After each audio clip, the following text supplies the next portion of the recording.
Chers téléspectateurs, nous marquons à présent un arrêt au chant.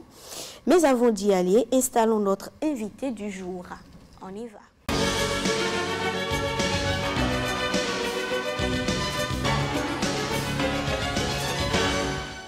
Aujourd'hui, dans Sapousse, nous sommes avec Valère Tadagbe Wansou. Vous êtes entrepreneur, consultant en agriculture rentable. On a souvent pour habitude d'aller vous filmer sur le terrain. Ouais.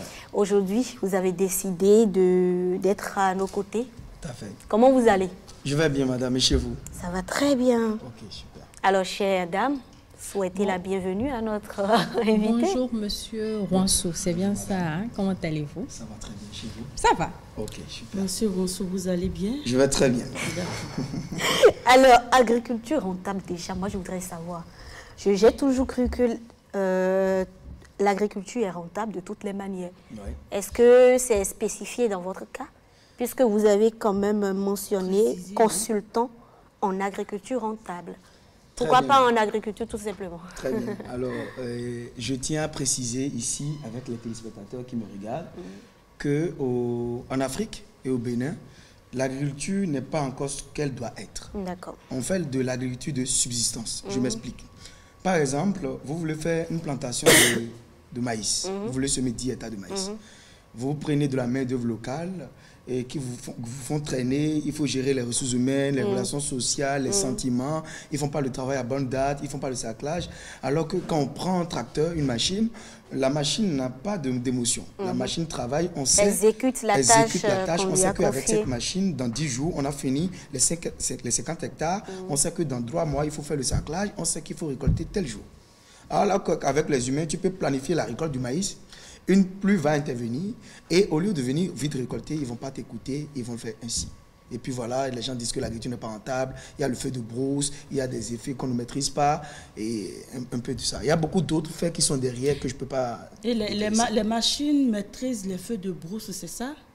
Très bien. Déjà, un agriculteur rentable, un agriculteur moderne a un pare-feu. Quand tu installes ta ferme, tu as un pare-feu, tu as une police d'assurance. Donc, tu n'es pas comme l'agriculteur standard qui ne sait pas ce qu'il fait. Tu es là dans le business. C'est comme un magasin. Quand tu vas au champ, c'est comme un magasin. Je ne vous coupe pas, il ne sait pas ce qu'il fait ou il n'a pas les moyens de savoir comment procéder pour avoir un bon rendement. Non, ils ont les moyens parce que le gouvernement déploie beaucoup d'efforts avec les ATDA pour les former. Donc, ils savent ce qu'ils doivent faire pour éviter, pour pallier à un certain nombre de problèmes, mais ils peuvent faire des économies pour dépenser dans des autres choses. En tout cas, on ne va pas développer ce côté-là. Ouais. Donc, agriculture rentable. Donc, vous associez la technologie à l'agriculture. Absolument. D'accord. Il le faut. Et avec vous, aujourd'hui, nous parlons donc de comment germer les graines de papaye. Très bien. Tout à fait. Alors, quel type de fruits utiliser d'abord? Alors, pour faire la germination des graines de papaye, il faut utiliser des fruits hermaphrodites. Les fruits hermaphrodites sont des fruits qu'on remarque sur des papayers qui sont allongés. Alors, nous avons plusieurs types de fruits sur un papayer. Et si vous n'êtes pas initié, vous n'allez pas savoir. Il y a des fruits qui sont ronds, comme un ballon de football. Il y a des fruits qui sont allongés, comme les lampes LED, les anciennes lampes LED. Donc, c'est ce type de fruits. Oui. C'est ce type de fruits qu'il faut utiliser. Et les ampoules LED, c'est ça? Oui. Les lanternes? Non, ce n'est pas les lanternes. Bon, qu'est-ce que je vais vous expliquer? Comme les mamelles d'une femme. Voilà. Voilà. Ah, c'est ce que je voulais dire aussi. Il y a des papayes qui ont cette forme-là, les mamelles. Oui, c'est vrai. Ah non, quoi. Oui, ok, c'est bon maintenant, il peut continuer. Il y a encore beaucoup de types de mamelles. Hein. Okay. Bon, les mamelles de Apoutou, je précise. Bon, on y va. Donc, c'est à l'intérieur de ce type de fruits qu'on a beaucoup plus de graines femelles. Parce que ce qui intéresse le producteur, c'est d'avoir ou les graines femelles ou les graines hermaphrodites. Alors, les papayes hermaphrodites sont les papayes les plus rentables. C'est à cause de ça, les semences de papaye qu'on achète au champ sont trop chères. Et cette émission va permettre aux téléspectateurs de ne pas dépendre des industries de fabrication de semences qui sont, pour la plupart, des industries qui sont de l'Occident, qui viennent s'installer en Afrique, mais de pouvoir se donner la liberté de réaliser leur propre pépinière. Et ces entreprises ne vont pas aimer cette émission. Parce que c'est une vérité que je suis en train de dire. Que tu es en train de dévoiler, voilà. D'accord. Alors, vous avez parlé de graines femelles, donc ça veut dire qu'il y a aussi des graines mâles. Oui, il y a des graines mâles, des graines femelles et des graines hermaphrodites. Ok, vous pouvez développer chaque graine. On va voir un peu quelle est la différence entre ces graines. Très bien. Alors, il s'agit de l'organisation florale au niveau de l'arbre. En cas de papaye mâle, vous allez voir beaucoup de fleurs à foison. Vous remarquez des papayes qui ont beaucoup de fleurs à la maison et qui ne produisent rien. Ce sont des papayes mâles. Mais dans l'agriculture écologique, dans l'agriculture biologique, ces types de papayes ne sont pas à couper. Ces types de papayes, leur rôle, c'est d'optimiser la pollinisation dans la plantation. Ça permet de booster le rendement au niveau des pieds femelles et hermaphrodites. Parce qu'à travers les agents pollinisateurs tels que l'homme, les insectes, les abeilles, les pollens de ce type de papaye mâle vont venir féconder, germer sur l'appareil, l'organisation femelle du papaye femelle ou hermaphrodite. Ce qui va booster le rendement. Vous voyez un peu. On a les papayes hermaphrodites. Les papayes hermaphrodites ont à la fois les organes de reproduction mâle et les organes de reproduction femelle. Donc, lui-même, il s'auto-féconde, quoi. Donc, le rendement est plus intéressant. Vous allez voir des papayes dans des maisons qui sont chargées de fruits, voilà, tout le temps, qui sont tout le temps majestueux, qui ont un bon rendement. C'est ça qui intéresse l'agripreneur, l'agriculteur rentable. Maintenant, nous avons les papayes femelles qui ont besoin, alors, des papayes mâles pour avoir de fruits. Parce que sans les pollens des papayes mâles, on ne peut pas avoir de rendement. Est-ce qu'il y a un domaine de la vie où le sexe masculin et le sexe féminin ne se côtoient pas? C'est ce que j'allais demander aussi. Et on ne peut pas faire sans que les deux... C'est une relation d'interdépendance. Non, cette relation-là. Ariane Da Silva, tu aimes les papayes? Qui a été ainsi conçu, c'est Dieu qui a voulu que ça se passe ainsi. Même au niveau des plantes. C'est fou, hein? Les hommes ont toujours leur mot à dire. On n'a jamais dit le contraire. Mais peut-être dans la technologie, il n'y a pas ça. Non, dans la technologie, il n'y a pas ça. Donc, il y a des exceptions. C'est pour ça que j'aime la technologie. Oui, c'est ça. Ariane, tu aimes les papayes, je suppose? Oui, de temps en temps. C'est vrai qu'on nous dit que c'est très bon pour la santé, surtout quand tu es constipé, voilà, il faut prendre la papaye, oui. C'est vrai que je n'en prends pas tous les jours, mais de temps en temps, ça fait quand même du bien, oui. Ça permet de varier les fruits. J'ai besoin de te poser encore la question. Toi, de toute façon, tu aimes la papaye quand même? Oui, j'aime les papayes. Comme Ariane le disait, j'en prends aussi de temps en temps, pas tout le temps. C'est un bon fruit. Mais si tu permets, Rebecca, puisqu'on parle de papaye, il y a de ces papayes qu'on appelle papayes solo, qui sont dures. Oui. Moi, j'avoue que je préfère l'autre variété une forme aussi spéciale. Petite, des papayes, je ne sais pas. Très bien. Ça vient d'où, en fait? Vous rentrez dans le plat de résistance. Ça, c'est ce que j'apprécie. C'est mon domaine préféré.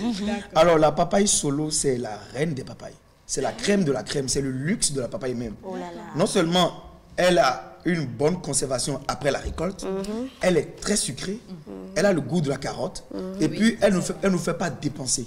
Et c'est d'ailleurs, quand on veut faire un business de papaye aujourd'hui, c'est la papaye qui est destinée à l'exportation.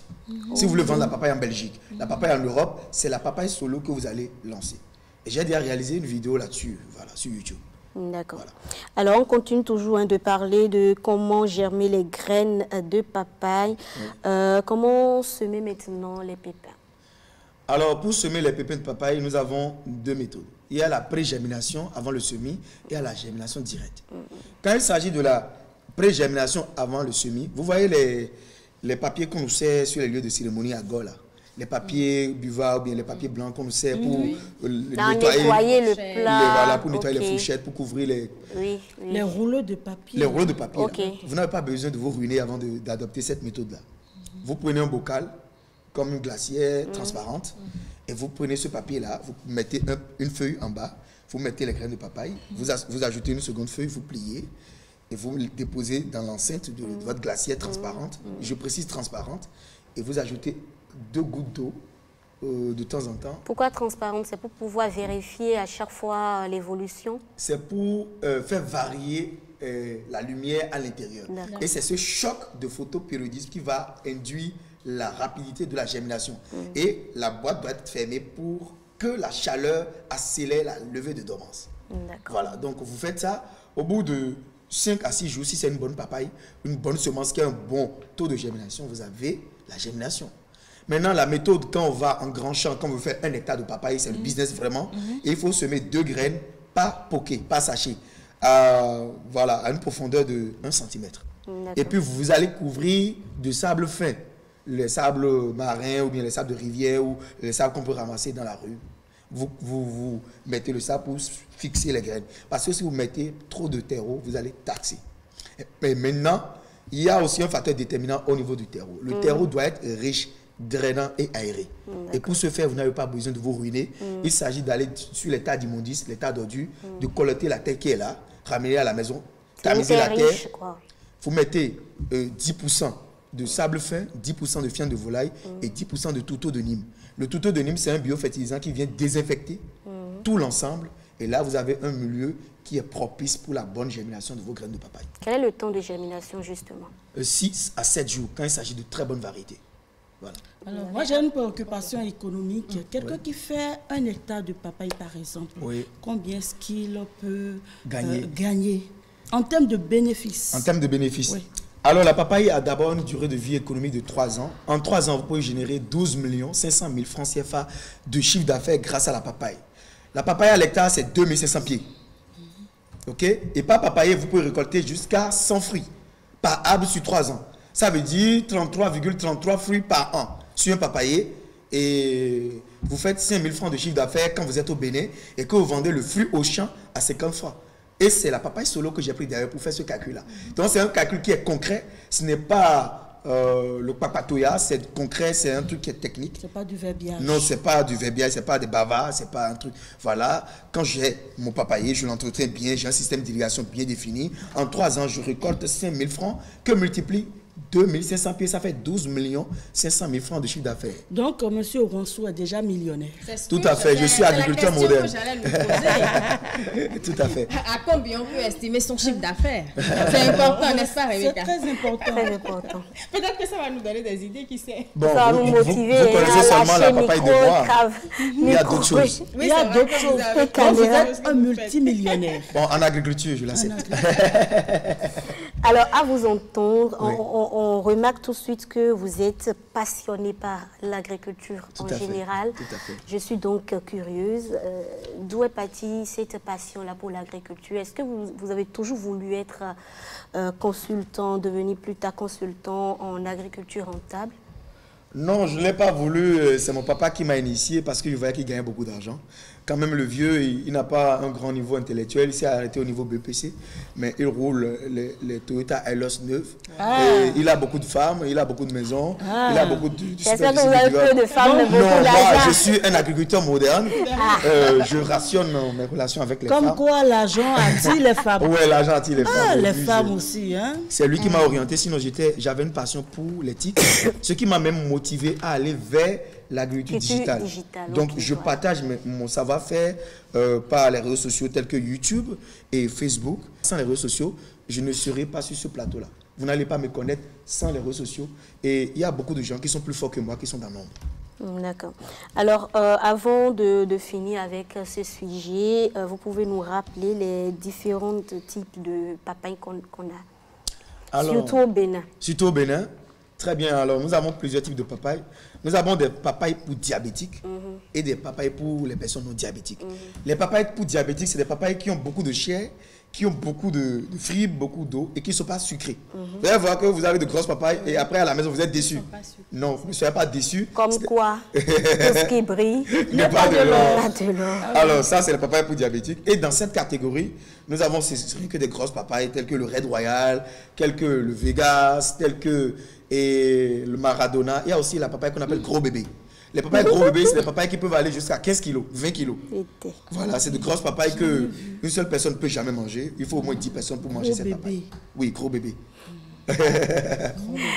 D'accord. Alors, tu as des questions? Au marché, par exemple, si je veux acheter tel papaye, vous avez Vegas, gros bébé et tout. Non, les bonnes dames ne connaissent pas ça.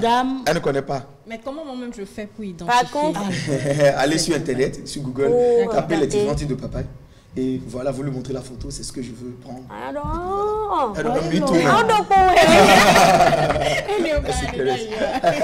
Un mot pour finir. Alors, ce que j'ai à dire aux téléspectateurs, Vraiment, aujourd'hui, l'agriculture est rentable. Les terres coûtent cher. Et si vous avez une occasion de construire une maison ou d'acheter les terres, laissez la maison, allez acheter votre terre. Ce qui est sûr, la terre ne va pas vous ruiner. Dans 10 ans, elle va coûter 2 fois plus cher et vous allez acheter la maison de luxe dont vous rêvez. Actuellement, il y a le soja au Bénin, il y a le riz, il y a le maïs. Le gouvernement investit beaucoup d'argent là-dedans. Et le soja, c'est sûr, allez faire le soja au nord, laissez Cotonou, allez construire au nord. Et le Bénin va vraiment exploser son bébé. C'est grâce à l'agriculture qu'on est actuellement un pays connu. Et je crois que c'est l'agriculture qui va faire révéler vraiment le Bénin au monde entier. Emmanuel Sebo est certainement d'accord avec vous. Oui, parce qu'il se connaît. Il aime ce genre de choses. Et il sourit même. Oui, mais il y a un autre aspect. C'est vrai qu'aujourd'hui, M. Ronceau a parlé, on était toutes admiratives et tout. Mais comment est-ce qu'on fait? Est-ce que vous avez par exemple un conseil pour tous ces jeunes Béninois qui nous écoutent? Parce que tout le monde n'a pas la facilité d'aller vers les métiers de la terre. Ils estiment que c'est salissant, peut-être parce que le gars, il a plusieurs diplômes, il se dit c'est pas un truc. Et peut-être parce que les agriculteurs aussi ne nous disent pas qu'il y a réellement de l'argent là-dedans. Donc, si on vous demandait de leur donner un conseil, qu'est-ce que vous allez dire? Alors, le seul conseil que j'ai à leur donner, c'est que l'agriculture est un domaine vaste. D'accord? Vous pouvez vous spécialiser en marketeur des produits agricoles. Vous pouvez vous spécialiser dans la transformation agroalimentaire. Vous pouvez vous spécialiser dans l'import et l'export des produits agricoles. Vous pouvez vous spécialiser dans la formation agricole. Et même dans la communication digitale. Même dans le coaching agricole. Comment coacher les agriculteurs? Même créer une application, si vous avez fait l'éthique, créer une application qui permet de rationner les apports d'engrais, qui permet de savoir, ah, dans telle zone du Bénin, il y a déjà la pluie. Au Congo, il y a déjà la pluie. Et je crois qu'il y a des jeunes Africains aujourd'hui qui ont saisi cette opportunité, même en créant des drones qui permettent de pulvériser les pesticides jugés dangereux pour la santé des applicateurs. Donc, je crois que vraiment, il y a beaucoup de domaines à embraser dans l'agriculture pour satisfaire tout le monde, même les pasteurs. Alors, j'ai oublié de vous poser cette question-là. Oui. Pour cultiver, justement, est-ce qu'on a besoin d'avoir des hectares? On peut le faire chez soi. Et si on doit le faire chez soi, vous allez par exemple recommander quel type de graines? Très bien. Vous pouvez tout cultiver. Vous n'avez même pas besoin d'acheter un domaine aujourd'hui. Vous avez la possibilité de louer les domaines. Je vous donne un intervalle. Entre 20 000 et 50 000 francs l'hectare par an. Oui, mais si on n'a pas envie forcément de produits pour vendre, pour commercialiser. Ben, pour votre propre plaisir à la maison, vous faites des potagers amovibles. Il y a des potagers amovibles que moi, je peux vous aider à fabriquer. Mon entreprise le fait. Donc, c'est des potagers pour 10 personnes. Donc, ça vous autonomise pendant 12 mois. Vous avez les courgettes, les melons, les concombres, tout ce que vous voulez, les piments, tout ce que vous voulez pour faire à la maison sur une superficie de 10 mètres carrés. Voilà. Merci beaucoup Valère Tadagbe Wansou. Vous êtes entrepreneur, consultant en agriculture rentable. Oui. Avec vous, bien sûr, sur ce plateau du rendez-vous de midi, nous avons parlé de comment germer les graines de papaye. Merci et bon retour. Je vous en prie. Chères chroniqueuses, merci beaucoup. Il n'y a pas de quoi, mais ce n'est pas gratuit. La promesse est une dette. T'inquiète pas, je paye toujours mes dettes, ma chérie. Chers téléspectateurs, merci aussi pour votre présence devant vos écrans. Je vous souhaite un très bel après-midi. Prochain rendez-vous, c'est déjà demain à 12h. Bye bye.